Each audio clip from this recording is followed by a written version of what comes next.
Hello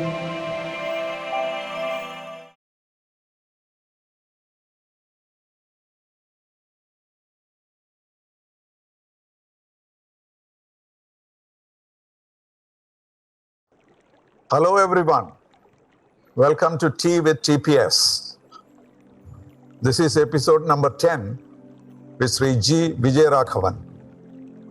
Shri.G.Vijayaraghavan is a household name in Kerala, particularly in Trivandrum. I see him as the architect of modern Trivandrum. The many things that Trivandrum has today, starting from IT to Technopark, to disabled schools, regular international schools, there is no institution which he has not built in Trivandrum. So he has this rich experience of many years in thinking about it, dreaming about it, and realizing those dreams and thoughts. I met him first in New York when he has probably just taken over as the CEO of Technopark, which was about to be built. He came with a minister. And then itself, I could see the sparkle in his eyes. And I could see that Trivandrum was a dream for him.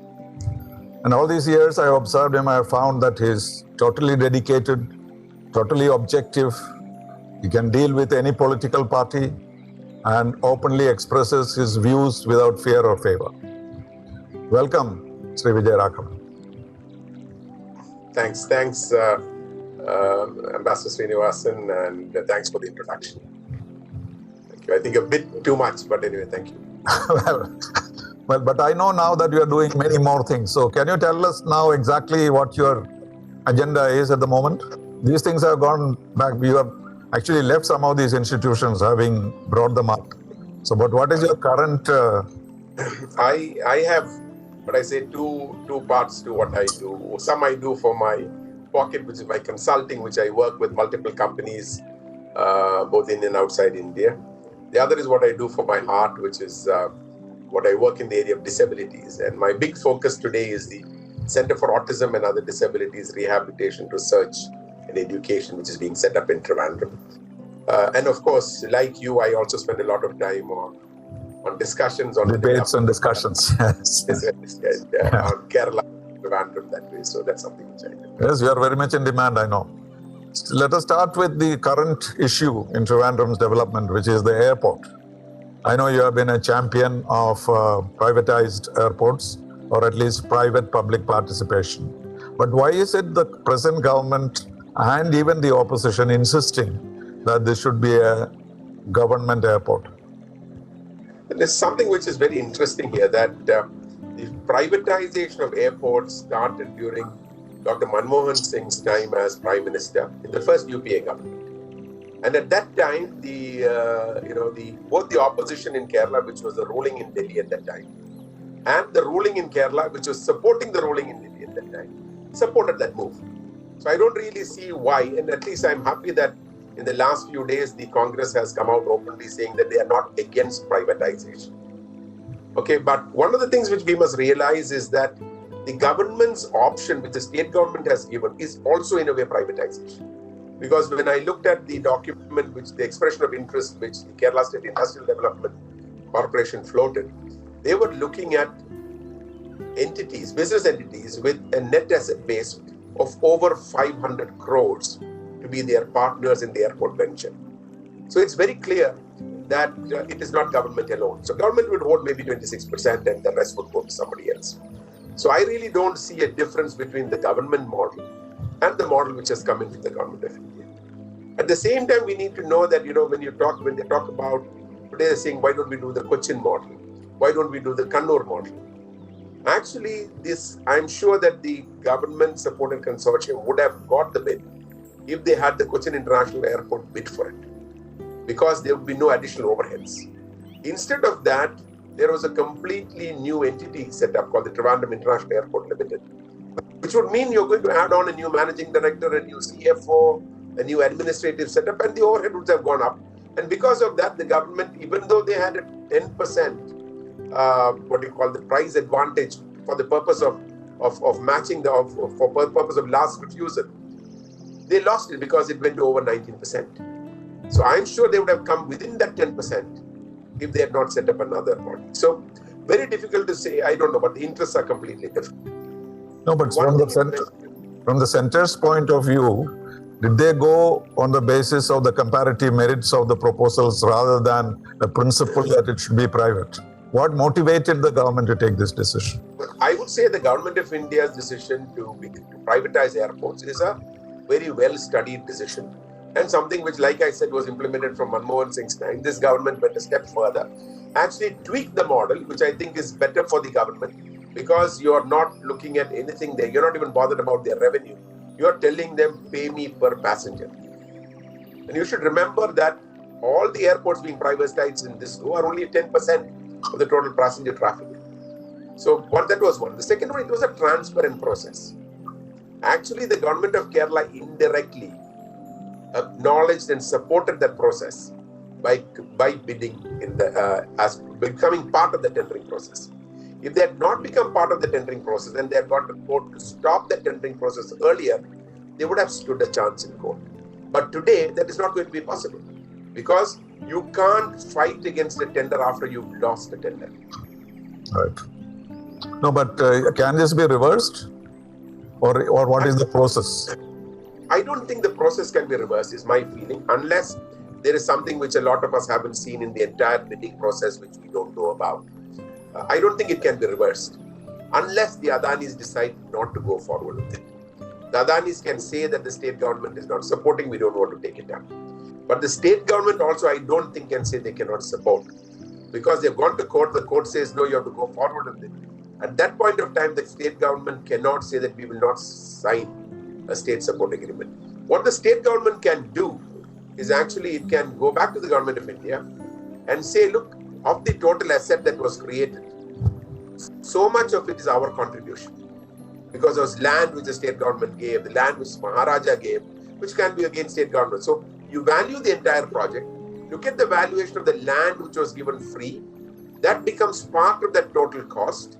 And then to tell that, look, out of the 168, 10% is due to us, or 25% is due to us. That is something the state government can do, and that is what Which means they'll have a partnership. They will get a partnership together with Adani or whoever.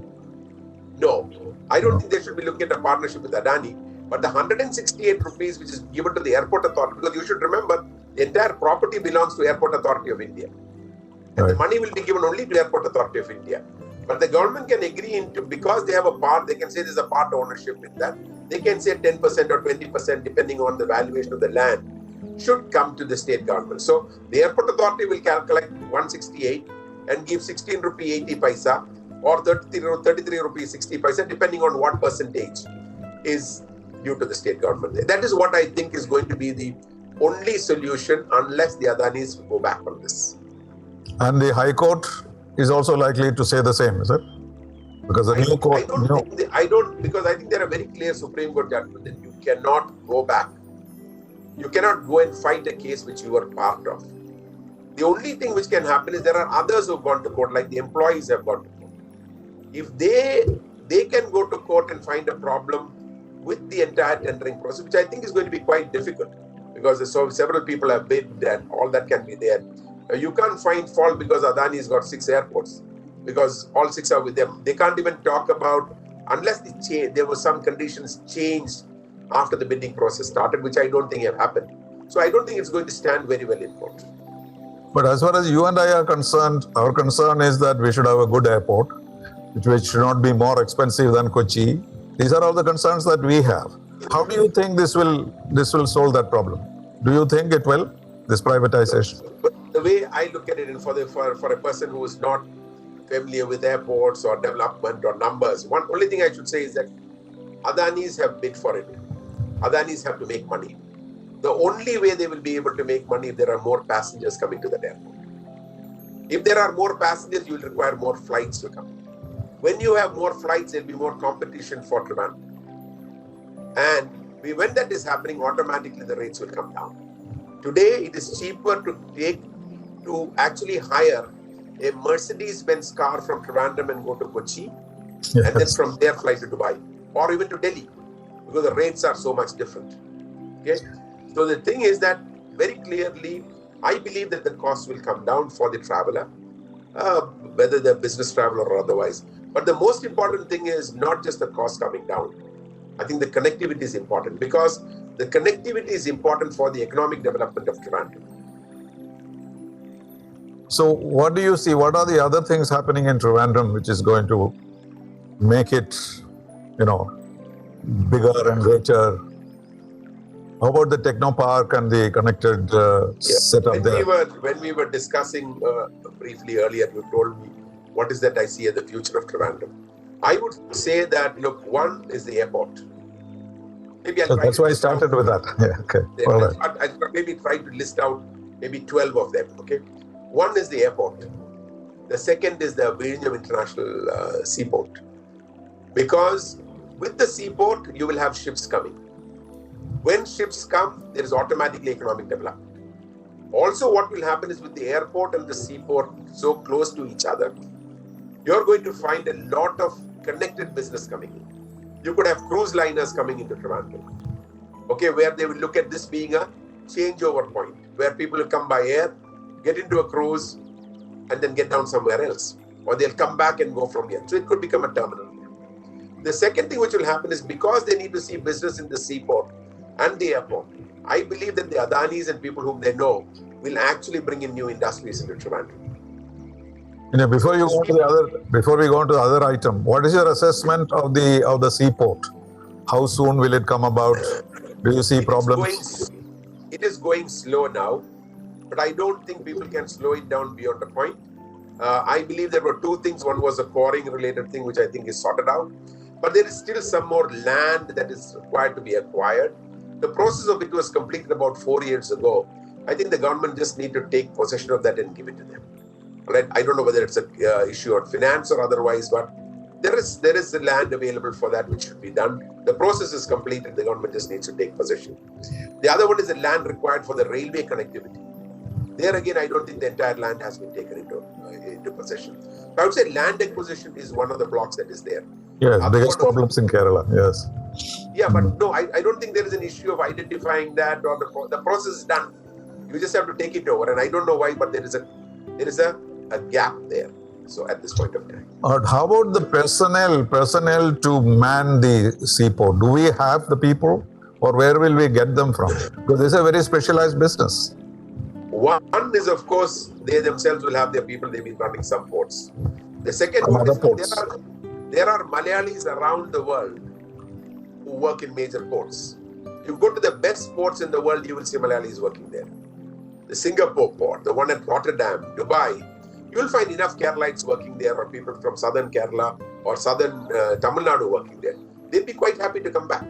So running people will not be a problem. What will also happen is, getting in the senior people, they will actually recruit a large number of fresh out of college young people into this. But the jobs that are going to be created directly in the port or directly at the airport are going to be a fraction of the jobs that will overall be created because these two establishments are coming here. So going to the third project which I would look at, the third project is the Technocity Phase 3. The Technocity Phase 3 is one where Taurus and there's some other companies coming there. It's stuck because of an environmental clearance related issue. I would say that government needs to relook at it.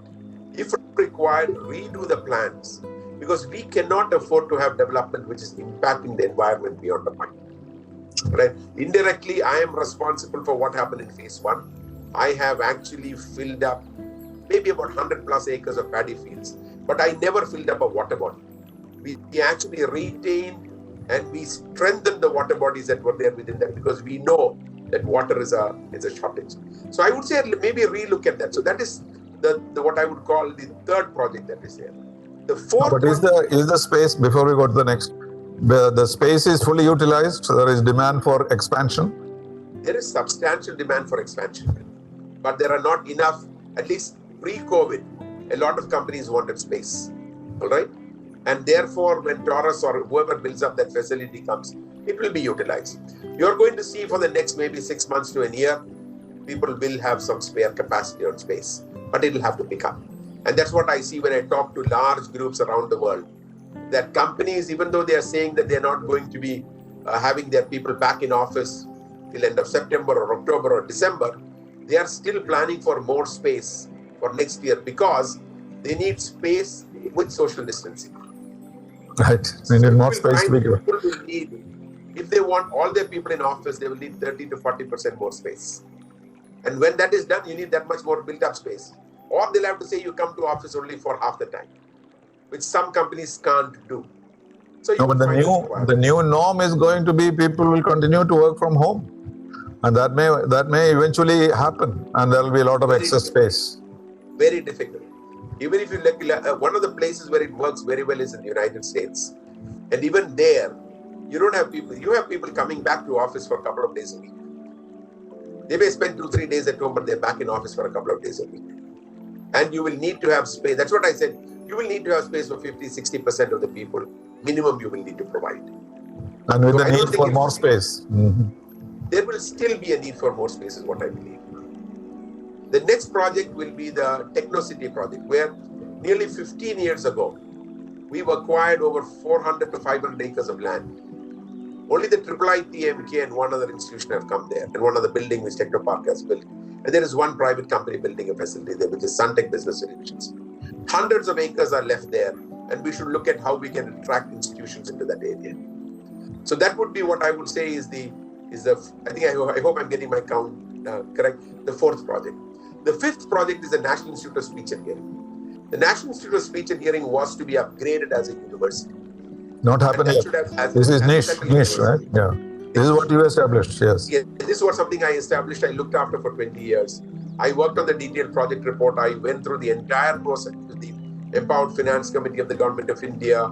Everything was cleared. It got stopped just before it went to the Parliament for the final act, because it was going to be set up as under an act as a special act under the Government of India as an institution of national excellence. I would say it was only political. I hope that is moved. And if for some reason the Government of India does not go forward with it, I believe that the state government should establish that as a national university. But why political? What is the politics? I don't think it's appropriate to get into it, but the fact is that the ministers made announcements. It was in Arun Jaitley's budget speech that it will be elevated as a national university. And the cabinet note was done, and then it disappeared. And then the minister said it is being done, it will come in the process, but suddenly the minister said one day in Parliament that it is going to go to somewhere in the Northeast. And that was more than a year or two ago. You can't set up an institution like this in the Northeast. It will have to be set up here, because you will not get the kind of people, and you can't grow a university overnight. This is an institution with 20 years of exceptional track record. The next project which I would talk about is actually the water bodies of Trivandrum. You have the Bellani Lake, which is a freshwater lake, and that is actually getting, I don't want to use the word encroached, but there is too much that is happening which is not good for that water body. We need to rejuvenate that. The other one is the Valley Arculum water bodies. The Valley and Arculum water bodies have become the biggest cesspool in this region. Okay, with all the waste and garbage from all over Trivandrum landing up here. And that is something which cannot be done. We need to do it. But the sad part is that there has been money provided for that. A few public sector undertakings just took the money and did practically nothing about cleaning it. So that is something which needs to be a big focus area, because this lake, I would say, is we could actually look at it like the lake in Geneva, where we have it beautiful rain with boating, a big fountain in the middle. It could become a big economic activity area. So I would look at that being another project that we should be looking at, the water bodies of Trivandrum. But that is entirely in the hands of the government, are they? It is entirely in the hands of the government to actually get that done. Even when this new government came, they talked about it, they created a committee, they did some work, but it has not gone beyond the point. And but somehow the waste disposal is the issue in the city, isn't it? Because unless waste disposal is organized, how can you prevent this from going into the lakes? Oh yes, the way to do that is actually to contain the pollution coming in. Don't work at the lake. You have to work upstream. You have to work to block it wherever it is. So if I do a block at an area which is 100 meters from my home, I'm not going to then pollute that place. So we will need to look at containing the garbage in those areas in such a manner that the lake doesn't, and then start cleaning it. Today, that's not the case. Sorry. People have actually, you've got large bulldozers working here. They've come, they make near off Pallipuram, near Thoneken, Life Sciences Park. Again, land acquired nearly 15 years ago. All right. The number of foreign trips which officers have made to see what has to be done there would be huge, but very little activity that has happened. One good project that is happening there is the Virology Institute, and I think that is a very good thing that is happening for Trivandrum. But that you have to have more institutions come there, and you need to promote that very well. No, but can we go back to the disposal issue? Because what is the situation now? Because I remember when the new government took over, we had a discussion, and I was also invited. And they were saying that the kind of projects like in Vienna, I was pointing out those things. Everything goes into that incinerator and no dirt is seen anywhere, gardens are formed. They said, no, this is not fashionable anymore. We cannot have centralized disposal. It has to be in the homes. I thought it was not a wise idea at all, because it is practical. We are seeing it, how it is being done in most countries of the world. I had in fact brought some experts here to talk to the government, but somehow that is not picked up. We don't have a way of decently disposing of your waste. Well, I would say that, a lot of things which people are talking about are theoretical. At the end of the day, you need a good waste disposal plant. You can't say that homes will do it. You can look at it being decentralized, having 5 plants if you want, if you don't want to, but you will have to have a waste disposal plant. Unfortunately, we don't have it. But the sad part is that in Singapore, one of the biggest plants in Singapore is actually run by a Malayali from Trivandrum. I'm sure that will be possible.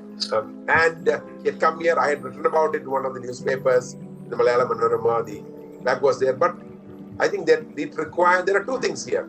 It requires the people to accept that there could be a garbage plant near my home, but it will not impact my life. The problem is that it doesn't impact. I used to live near to that famous Vienna incinerator. There was no idea that there was any such thing. Yeah, the sad part is when Bilapil Shala was being set up, they actually dumped garbage before the plant came in. No then processing. It started failing. Exactly. So it was not planned very well. Okay, one. The second thing is, you can give it to one party, but you should actually allow them to manage the entire garbage cycle. That is, from collection to the final thing should be with one party. You can't say that Kudumbasri will do it or the corporation will do something. That doesn't work. There has to be an economic model on this. That is the only way that will work. But nothing in sight at the moment.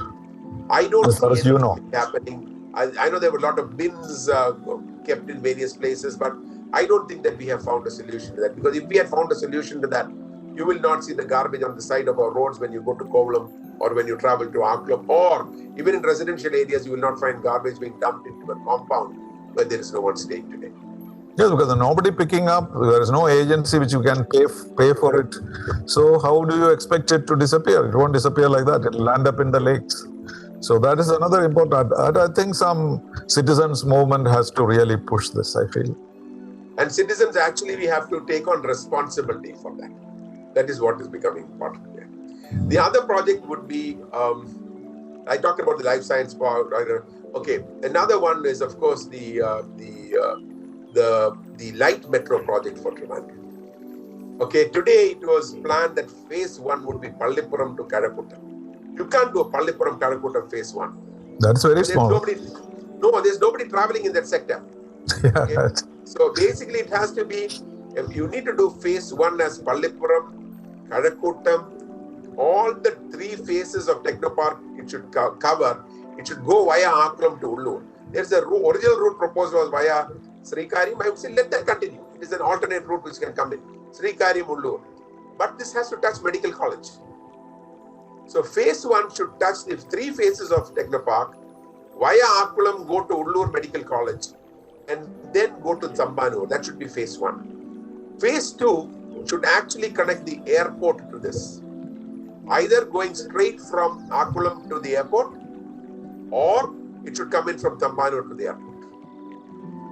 But Kochi is not connected to the airport still, isn't it? Kochi is not connected to the airport. It is not planned. It is not planned. So the second part, the airport connectivity and Neyyatingara, Nedumangad, Attingal should become part of this. That is the only way you will substantially bring in the traffic that is required to make the whole project viable, and you will bring down the crowding and pollution within Trivandrum. No, originally there was an idea. Originally, I have heard there was an idea that leave old Trivandrum like this and build a new city covering all these areas you just mentioned. That has been given up. So, which means... I think those have been, in some minds and people talking about nothing more than that. But there is another program, which is the next project I'm talking about. There was a ring road on the eastern side of Trivandrum which was planned. That would actually look at the city expanding in that direction.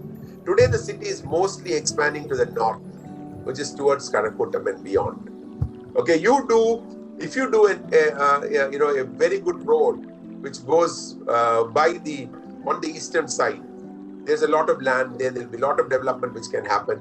It will become like a good suburb to Trivandrum, and then it meets the national highway. And along with that, the Karakottam Cherthala National Highway project. If that is also taken up, then you clearly have a very clear, the entire traffic planning for this area and the development in terms of road infrastructure would be done. The last point, and I hope I've not missed out any of the important points when I was on location when I was saying this. But, as we talk, it will come. Yeah, the last point was the High Court bench at Trivandrum. This is something which a lot of us have been talking about for decades. We tend to forget. Nobody's talked about the High Court bench for the last 4 years. Either we've assumed it will never happen. But I think it can happen if we have the state government, the central government, and the most important person in this is the Chief Justice in Kerala. Work together to get this. But the lobbies which will oppose that are huge. One is you have the lawyers in and around Cochin who may not want to do that. But the biggest group is going to be government servants who actually to go and brief a lawyer will take 3 days. 1 day for travel up, 1 day for travel down, and 1 day to work there. Even though actually they go in the morning by train and come back, but they will claim 3 days off duty and they claim the expenses for that. That's a rather silly argument for that. Well, I think that is the kind of groups who work against such programs, Real reason. Like the big group protesting against the airport is a small group of workers at the Airport Authority of India. More than half the people in the Airport Authority of India will need to be here because the Trivandrum Airport has one of the best, what I would call the traffic, your air travel control systems and the computerized management systems, etc. Those people have to be here because that's still controlled by Government of India. It is only the people involved in the management of the terminal who will get transferred. Like many people from Bombay and Delhi got transferred to Trivandrum when those airports got privatized. But they will also have an option to stay on with the Adanis if they take over the airport. Okay, now we have sort of looked around. But what are real possibilities of these things developing? What is the sort of time frame you will give it? And how much can politics play in all this? I would say that everything that I said can be done in less than 5 years. In less than 5 years, everything can be done if there is a willpower on that. So like for example, when we talk of the light metro, I don't think we should talk about the government doing it. We should just say it's a PPP project and the government will help in the land acquisition. Government doesn't have to be a stakeholder in that. Government of India will not. But Government of India has a scheme for what they call the viability gap funding, under which we can do it. So clearly, each of those will have to be looked at separately, look at it and then come out with what solutions. But I believe that whatever I said can be achieved in less than 5 years. And money is not going to be an issue. Because a lot of these projects now don't need government money. Like the 4-laning of the highway, it can be done with toll gates, but our mindset has to change. How about the pressures of various constituencies and political leaderships trying to drag one to the other place? And that kind of problem also is there, isn't there? On what I'm talking about on all these projects, you can't do what will happen is the light metro Trivandrum will happen along with the light metro Kozhikode. It can't be different. Okay? The highway, I don't think you can tell that I want to take the Karakottam Cherthala highway anywhere else. It'll have to be there. The land, most of the land has been acquired. The article bypass the land, notifications are out. You just need to make it 45 meters and take it forward. The inland waterway, there is a lot of work happening in that area. If that comes through, the tunnel, the very famous historic tunnel at Varkala, you can do a bypass to that if you want to.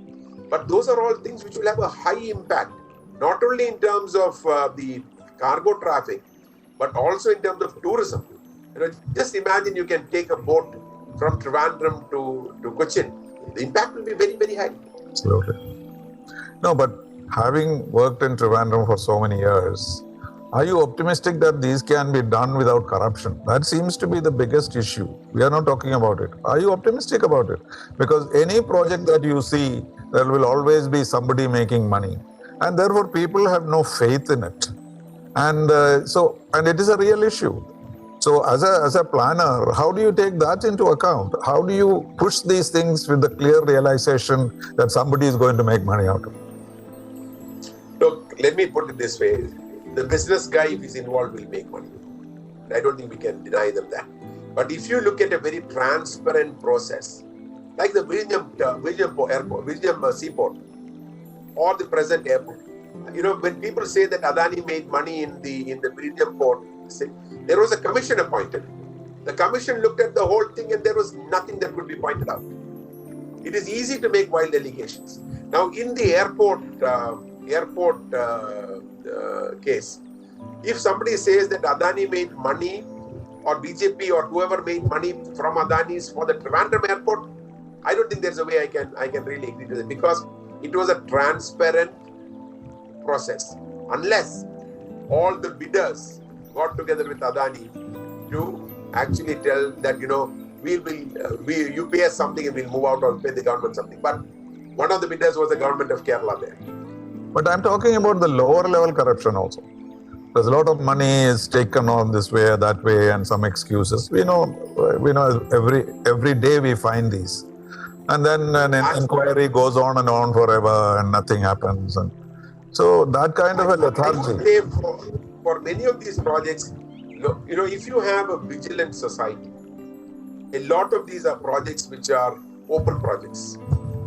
Okay, you will, like for example, I remember several years ago, there was money available for this inland waterway. And somebody tendered it out. It was tendered out. And the bright guy actually just tendered it out for deepening the canal. All right? And they kept quiet. Well, this guy was actually deepening the canal and taking away the sand and making more money. Much more money. The project. Exactly. Because it was not wisely. It was probably somebody did it purposely to stop. Even the Akulam Lake, that is what happened in between. They were actually cleaning up the sand and selling it.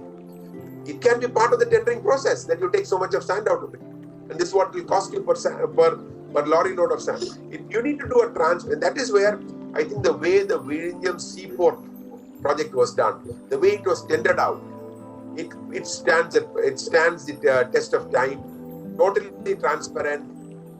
You will not find a single loophole in that. And that was because you had people like K.M. Chandrasekhar and others who were involved in that.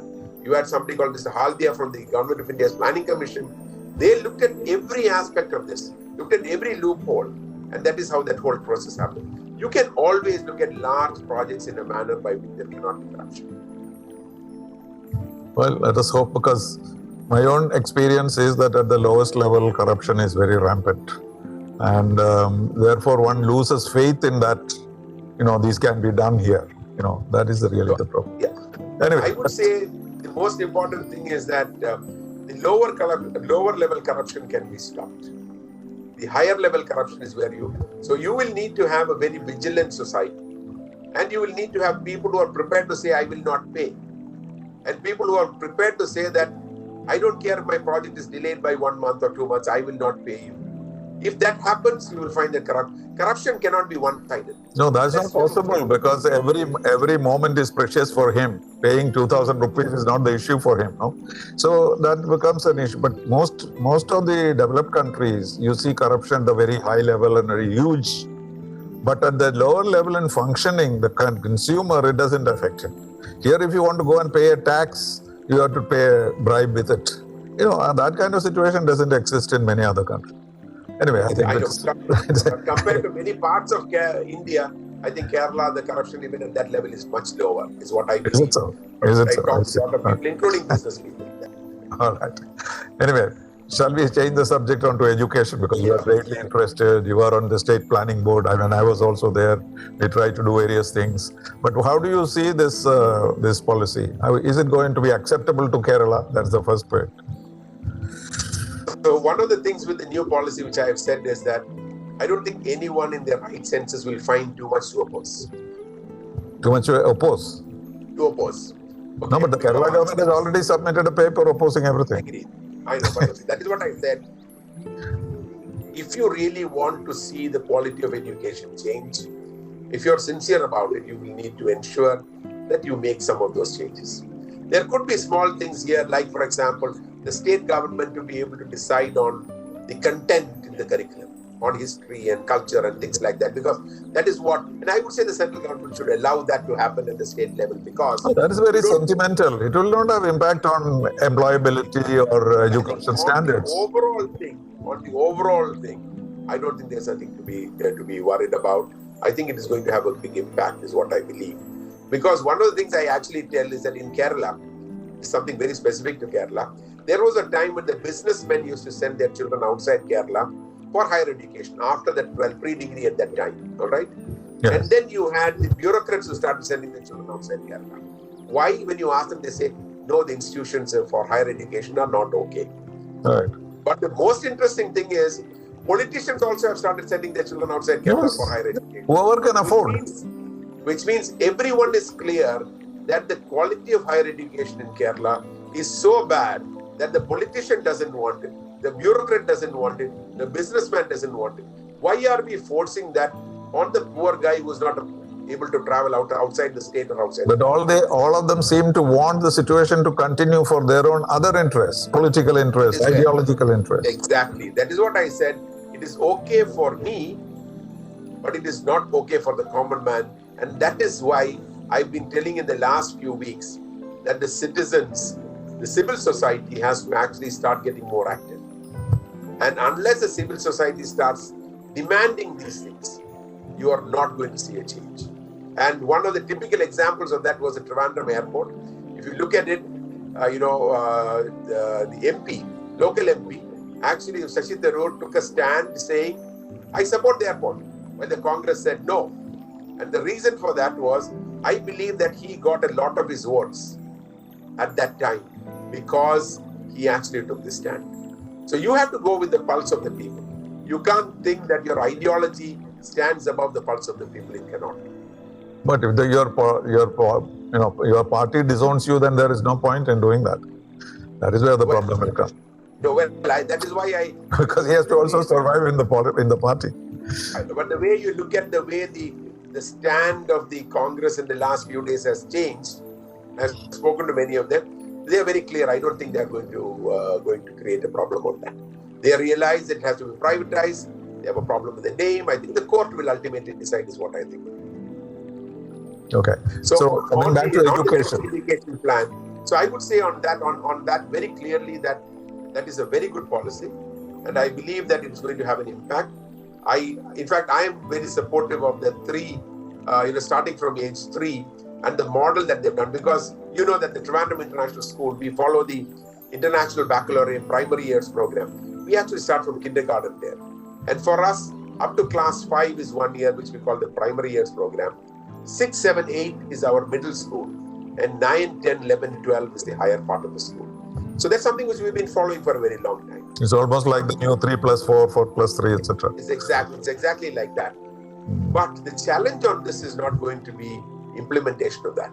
It's going to be who is going to bear the cost of that. And where are the institutions? Where are the teachers? So at the moment they pay money and get some service. But then once it is government, you may not get that. You may not be able to pay money for it. So it will take time. The central government has talked about increasing the GDP share on this, or what they're going to spend. 6% of GDP. But very clearly, the cost implication of that is going to be high. You want quality teachers, and like, for example, today, in the primary school, you don't need the teacher to be a graduate. I believe that the primary school, you need the highest qualified people in the primary school. because that is where you actually make the biggest impact on the children. And you need to get your best teachers there. As they grow up, go to secondary school, they know to learn on their own. Here they are there. That is where the first. So clearly there is going to be a big cost impact on this, especially on the way the institutions are going to be run. And we should ensure that whatever we do ensures that somebody is not denied admission in a university or a good institution which comes up because they can't afford to get admission there. So there'll have to be scholarship schemes, there'll have to be loan schemes, there'll have to be funding for those programs. And even for private universities, we are ensured when we prepared the bill for a private university, we had ensured all this. But still it was not acceptable because it is some kind of a mental block. Because unless you agree to liberalizing the education fully, this plan will not work. Because you need many more institutions, and when you talk about 50% GRE, you know, the number of teachers you need, number of colleges you need, where will you find the money for it? So you have to open it out. There's no other way. You have to open it out. You'll have to have, Supreme Court doesn't allow cross-subsidizing, but that's very simple. You create a scholarship fund, and everyone pays, the fee is high, but those who deserve, you give them, like the Ashoka University near Delhi. Okay, they take a lot of people who can't afford if their merit is there. So I think these are all doable, but there needs to be, one needs to shed a lot of the old baggage and come forward. And you know it better than anyone else because you were holding the position of the vice chancellor of the state. I tried very hard, and I'm happy to see many of my projects are in the report. So, but that is not enough. You have to have that mindset has to change. People have to feel, because the whole thing that I was trying to do, they demonized it, didn't they? This global meet, so that will be the end of the whole thing. This is commercialization. What are we doing? We are not doing any commercialization. So this is the problem, and that is injected into the student community, and that is. So I think that is where civil society needs to start getting more proactive. You need to expose people who talk like this. So you need to find out where their children are studying. Okay, I remember years ago when you talked about the Malayalam medium only, and then I think it's one of the leading Malayalam newspapers did a story on where the children of those MLAs and ministers are studying, and then the whole thing got shut down quickly. So clearly, I think civil society, the media needs to start exposing what I would call the double standards of several people, where they don't mind their children studying in self-financing colleges. They are okay with their children going and studying in the UK and the United States, but they don't want those universities to be available here. They don't mind their children going to outside Kerala and studying in a deemed university or in a private university, but they don't want those private universities to come to Kerala. So I would say that has to be exposed. No, but Vijay, there is another aspect to this. These students who go abroad for studies or go to higher universities are financed by somebody else, because it is become a means of corruption, because nobody knows your son is studying in Cambridge. Who is paying his fees? Nobody knows. Necessarily it is not. I have seen this happening to minister children coming into the United States and finding that they are being looked after by individual businessmen. So that is a major thing. In fact, I no names, doesn't look nice, but no, of course not. Very interesting. They're very interesting. At the same time, two sons, one of a leader from a party which is diametrically opposite and opposing the other party, had the same local guardian in the UK. All right. So the businessmen have no politics. Exactly. Yeah. So we need to look at development now beyond politics. Earlier it was, to some in Kerala also business has its politics, but clearly the development of the state, the development and opportunities given to the people of the state has to go beyond politics. Yeah, true. No, but this very fact that this has become a channel for, receiving illegal or money laundering, etc. And that is an issue also. It is not that they are paying their money and spending their children. I have seen it myself. People telling me, how they're giving some kind of a menial job in a company, and then the company pays the entire education for the child, including accommodation, because the linkages are back home. So this is not very well known and it's not very visible, and that is one of the reasons. that needs to be exposed. That's what I said. Civil society should start becoming more active and do it beyond politics. So you will find, look, one of the things is very clear. In Kerala, 75-80% of the people have their politics where they support a certain party. But even within that also, there is at least a huge number who believe that things are not happening in the right manner. How is it that we get those people to very clearly say that I am not going to vote for somebody who does not support the development of the state? I'm not going to vote for somebody who doesn't make available opportunities for the poorest of the poor to study in the state. And how do we expose people who actually are the ones who, like you said, misuse their power to ensure that their dear ones get the best facilities from around the world? Then Kerala will turn into a heaven. It should, and that's what I hope will happen in the next 5-10 years. That should happen, and I would say it can happen very fast. But because let me tell you one thing, I worked with politicians across every politician has something good in them. They want to do something. And if you are able to very clearly look at it, that you have no skeletons to fight. Okay, I did 7 years at the Techno Park. Not one politician has asked me to collect money. Politicians have asked me to appoint people. Favors. But even there, I've said it's not possible. It's not possible. Okay? I've not done it. Not one appointment within Techno Park. I mean, in the main body. We were only 11 people, okay? But still, that was never done because of a political. I'm not saying it continues, but very clearly, the successive governments knew that we need to support this project, take it forward. And we had the biggest contracts at that point of time. No money was. We had practically no vigilance inquiries at all. The other one is, you talk of labor. I had no labor. I did not go to the labor. Me or any of my staff never went to the labor office for 7 years that I was there. How did you manage? You manage it by you talk to the people. If required, like I have used Nayanar to solve my problem. I have used K. Karnagaran to solve my problem. When K. Karnagaran was Chief Minister, Nayanar was the party secretary. Because I found that somebody was not behaving well, and I would tell them, I would talk to them, the message would go down. When Mr. Karnagaran was the Chief Minister, the INTUC group alone were suspended from the campus completely for 2 weeks. They were not allowed to come into the construction site when the AITUC and CIT were working there. Because what did we do? I spoke to him, I told him what the problem is. He told me, what are you going to do? I said, this is what I'm going to do. And he said, just go ahead and do it. The CITU and AITU didn't know that the CM had agreed to that.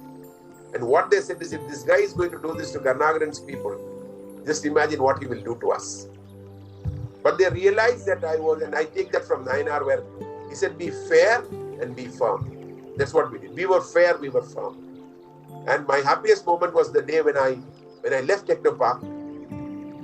All the workers came and they thanked me for the kind of support that was given, because they knew that we were not exploiting them. And a few years later, when my father died, many of them came to hunting into my place just to pay their respects. So clearly, you build up a rapport with them. The entire land acquisition that we did in phase 1 of Techno Park was done without a single strike.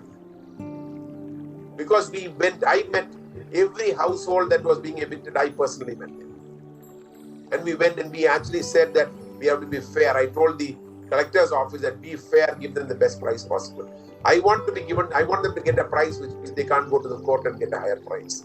That is why the escalation was not very high in those debtors. So you have to manage it well. You have to work with the people. Well done.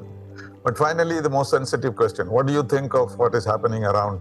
Is the bureaucracy getting corrupted? And why this gold smuggling? And how is this involvement with the consulate and all that? How do you see it in the Trivandrum context? Because UAE is a very important partner for us. Now with the UAE-Israel connection, it has become even more important. Trivandrum, it doesn't matter for them. But now to put the blame on the consulate and create all this havoc, and we don't realize what we are doing. I have taken the decision that I will not talk about that issue, because there's too much of politics in that. Okay, so I will not talk about it. But that is something which should never have happened. Is all I would say. Good. That's what I hope too. I'm particularly concerned about the UAE angle about this, because this may be a minor matter in the larger global context. But to have a little storm in the teacup in Trivandrum may have implications for our relations with the country. True. That is a sad part, as far as I'm concerned. That's what I said is something which should never have happened. And I hope will never happen again. All right. So thank you very much for spending all the time that discuss all this. Very much, We got a very good vision of what you think, and I hope you are right in expecting that these things will happen. And from your experience, I think it can happen. If there is determination, it can happen within 5 years. If it is slow, it will probably take 15, 20 years. But it has to happen at some point of time. Will COVID thrown in between, there could be further delays? No?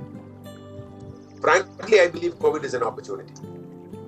And like for simple thing with the airport, right? Adanis get time to prepare, get everything in place. Airport is ready, the new airport coming in. People want to come and see what it is.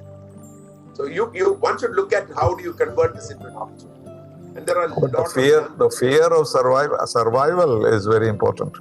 And that is what hurts everybody, in the mind. When you do something, and people have started spending less because they don't know what the future is, and that I was talking about that psychological aspect. Psychologically, yes, but I would say that will change, and you will see that change happening in about 6 months' time. Because I believe that once the vaccine is out, you will see a lot of change happening. It should happen in the first quarter of the next calendar year. You will see a lot of change happening. The second one is the impact of this on the minds of people is going to be there for a very long time. That is it. Because children have not been outside the home for nearly 4 or 5 months now, right? They're going to carry that weight for a very, very long time. Even ourselves. How do you live in this house all the time, 24 hours?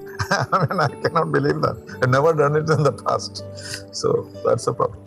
Very good. All the best, Vijay. Thank you very much. Thanks a lot. Thank you. Thank you for all the good things that you do for the country and state.